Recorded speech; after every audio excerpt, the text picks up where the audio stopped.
Welcome to the next section of this Microsoft 101 course.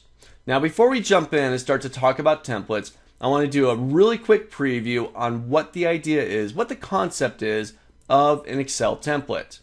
Now, I'm going to use our monthly budget as the example. I had to do this monthly. Maybe this is going to turn into a quarterly report, 3 months every time for this monthly budget. Well, each time a quarter rolls around, I don't want to have to recreate this. Okay?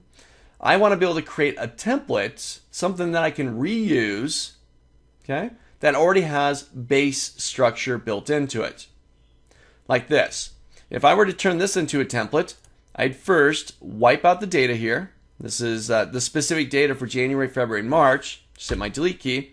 And now I've got the beginnings of a template.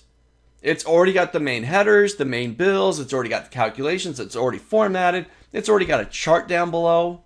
It's empty right now because I don't have any data, but it's already there. It's just waiting for me to plug in the appropriate data. Okay. So that's the idea of a template. We're going to take a look at some Excel templates that come with Excel, and we're going to turn this right here into a template. Let me undo. I'm going to Control Z. That's our undo. Get that data back. So let's take a look at first taking advantage of some existing templates within Excel.